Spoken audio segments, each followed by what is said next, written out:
Hola, ara anem a resoldre del primer exercici que us he posat de límits, dels 3 que tenim, algun dels exercicis que hi havia, els que he vist que a l'hora que m'heu enviat els exercicis doncs més problemes heu tingut.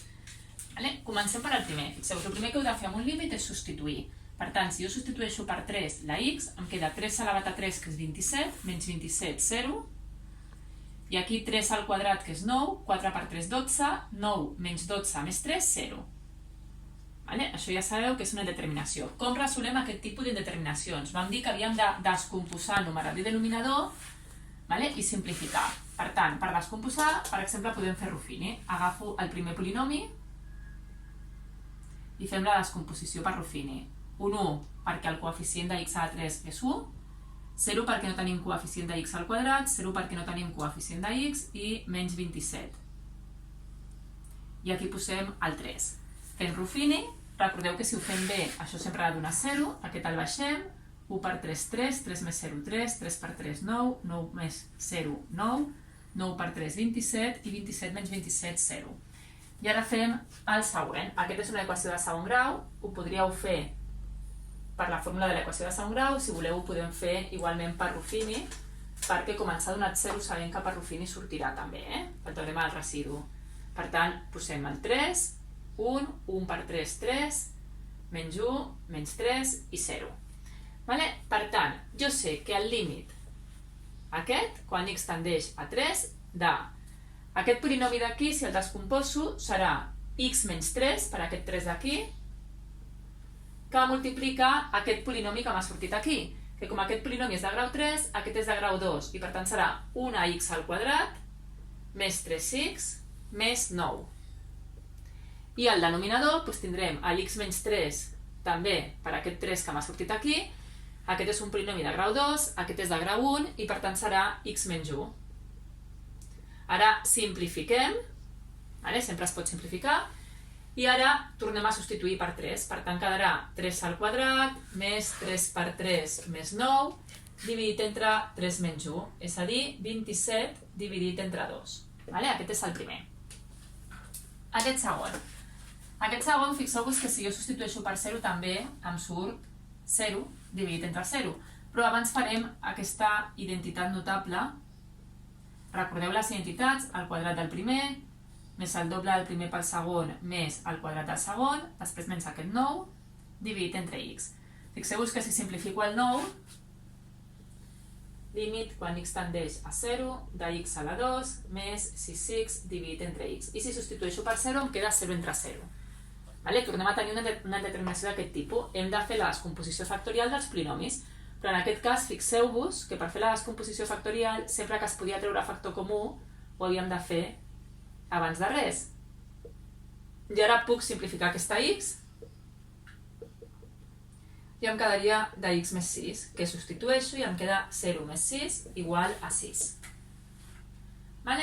Després teníeu aquests dos exemples aquí que eren iguals, però l'únic que canviava és que aquí teníem el més infinit i aquí el menys infinit, que fixeu-vos que directament jo tinc un polinomi, per tant aquest serà el que mana perquè és el de grau superior, i si jo substitueixo la x per infinit, em quedarà infinit elevat a 3, que és infinit per 7 infinit, amb el negatiu menys infinit.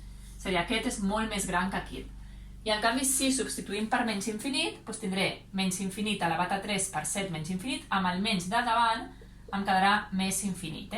Aquest mana perquè aquest és molt més gran que aquest d'aquí. Aquest també el teníeu, que és relativament fàcil. Entre aquest i aquest mana aquest d'aquí perquè una exponencial sempre creix molt més ràpid que una potència. Per exemple, si jo tinc 5 elevat a 5, si substitueixo per 5 seria el mateix, però si vosaltres agafeu la calculadora i feu 10 elevat a 5, que sortirà 100.000, i si fem 5 elevat a 10 veureu que surt un número molt més gran. I si en comptes del 10 posem el 20, aquest sempre és molt més gran que aquest, per tant mana aquest. I per tant em quedaria 5 elevat a infinit, que és infinit, amb el negatiu davant, menys infinit. Aquest també heu tingut problemes, i el que heu de fer aquí és la identitat i aquesta resta de fraccions, és a dir, límit, quan x tendeix a infinit, de la identitat, el quadrat del primer més el doble del primer pel segon més el quadrat del segon, menys x. Ara fem aquesta resta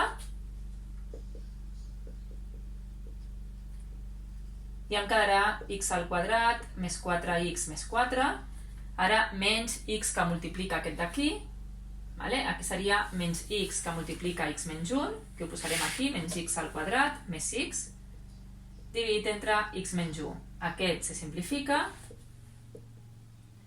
i queda límit quan x tendeix a infinit de 5x més 4 dividit entre x menys 1. Si jo substitueixo per infinit, em queda infinit dividit entre infinit, que és una indeterminació, ja sabeu, i per tant en aquest tipus d'indeterminacions hauríem de mirar el grau. Fixeu-vos que el grau del numerador és 1, el grau del denominador també és 1, i per tant agafàvem els coeficients de grau més gran, és a dir, el coeficient d'aquest monomi i d'aquest. Per tant seria 5 dividit entre 1. Quan no hi ha res, recordeu que aquí és un 1, 5 entre 1, i per tant el resultat d'aquest és 5. Recordeu que quan tenia una indeterminació d'infinit entre infinit, si el numerador era més gran que el denominador, em quedava més o menys infinit, i si era més gran el grau del denominador, em quedava 0. I aquesta última, doncs igual. Vull dir, hem de fer la identitat primer, i em quedarà límit quan x tendeix a infinit, de 2x al quadrat més 3, i aquí el quadrat del primer, menys el doble del primer pel segon, que seria 12x, més 4. També seria infinit entre infinit, que és una indeterminació. Per tant, també agafem, com tenen el mateix grau, que és grau 2 i grau 2, tornem a agafar els coeficients de grau més gran, que fixeu-vos que és 2 partit entre 9. I per tant, aquesta indeterminació seria 2 partit entre 9. Aquí teniu de la primera part d'exercicis la meitat més o menys resolts. Ara us posaré un altre vídeo amb els segons límits.